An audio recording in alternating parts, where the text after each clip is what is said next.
Hey folks, Kaiser here, Remax Island Properties. We're out at beautiful Kidd Park on Quamich Lake today, and I just wanted to have a great opportunity to introduce to you Tammy Bigelow. So Tammy Bigelow is a 15-year veteran in real estate. She's an absolute rock star in our office. We love her dearly. She's fabulous. And one of the things that makes her unique is she came here from Ottawa. So she's gone through the process of moving from one province to another. And that brings out a whole bunch of questions that come out of that. And it's not that easy to do, we've learned.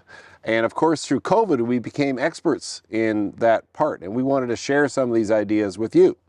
So basically, Tammy has a different appreciation. Why don't you fill us in a little bit? Definitely buying the house, I think, was the easy part. Right. You know, and in my career in Ontario, over the years, I've had the pleasure of moving dozens and dozens of people. And I thought I had a really good understanding of it. But until you do it yourself, it's totally different.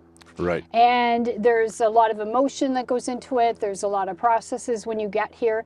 And you naive, maybe, thinking that just because you're in one country that each province it's going to be seamless. And things are different, really different. Right. And it would have been a really big asset to have if I had that knowledge, could transport myself, you know, do it all over again. And Sure. So when people come and I'm working with people here, I get excited when I get calls that are people coming from other provinces because I feel like I can really lend them that backdoor knowledge. Right.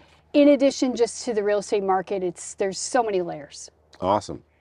So let's just kind of break it down a little bit. So what are the first things you want to do when you meet somebody that's coming or calling from Toronto and saying, hey, I'm thinking about coming to the island? Yeah, I dig deep into their current lives. You know, I get as much information as I can about where they are now, because once I know more about how they live their day-to-day life there, if they're just in love with the island because say they've come here in the summer and, you know, everybody falls in love with the island, right? And then they go home and they're all excited and they'll call up and say, that's it, we're moving. And that's the engagement party. And then you have the wedding and then you have the honeymoon. So I'm there to kind of fact check. I like to know what their lives are like, where they are, because I know the areas where they are. And so I can kind of translate. I think, you know, you might like this area on the island and the Cowichan Valley. I mean, there's so many different opportunities in each little town, and each little town has a different vibe. Yep. And because I know that now, I can really help them kind of narrow down an area that I think will probably work for them day to day, because being here day to day and living and working, or even if you're retired, it's different than being on vacation pulling the camper. Sure. So when they talk to you and they think, okay, are they thinking Cowichan Valley or are they just thinking Vancouver Island? Like, how do you nail that part down? That's a really good question. They often call initially thinking, we just want to move to the island. And then people actually don't realize that we're almost, 8 hours tip to tip? Right. It's a big area. Yeah. And so, each area being so unique, I love to focus on the Cowichan Valley. And my favorite part is the weather bubble that we seem to be in. Yeah.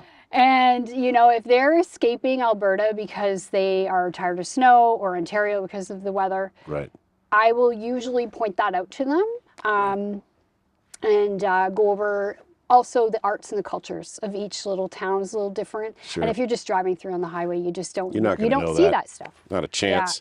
Yeah. Not a chance. Okay. And then I guess if there's a transition tip, like what would be the number one transition tip somebody should have if they're going to make this move province to province? And make it seem as seamless as possible? Sure. I would say if I could do it over again, I would have sort of back-end loaded, if you want to call it, my credentials back there. So there are things here, even just down to licensing and insurance and your cars and things like that, that you need to know that really affect you when you get here, that you can't just easily access online. It's not black and white online. And so those are things I put together for people that I'm working with. And I kind of try and let them know where the first stop is. Maybe do this or don't do that before you leave your province, like renewing and extending things like health cards and driver's licenses, because it's actually more complex than you'd think. is a process. There is and a where process do you go to get all that done? would help you. You stop at the BC Services. Well, it depends on which part of town you're in, Right. but my first stop was downtown Duncan. Okay. Yeah. And you had a unique experience where you brought a car across the country, 2 cars across the country. Yeah. And what happens when you get here with your car? Yeah, you have to get them both licensed, Yeah. but you have to have safeties done, even if they're brand new vehicles. And one of our cars actually was in a company name, and then that was a process. We had to pay PST on it again. Right. So there are just some inside things that I would need to know. Give people a heads up. Yeah. And because that stuff is not really part of buying a house. It's buying into the lifestyle and changing provinces. And Right. My biggest suggestion would just be to definitely hook up with somebody that has walked the walk. Okay. Well, I think that's what we need to do, folks. If you're thinking of moving to the Cowichan Valley, you're in a different province, this is who you need to talk to. Fantastic. Cal. Thank you so much. You're welcome. All right.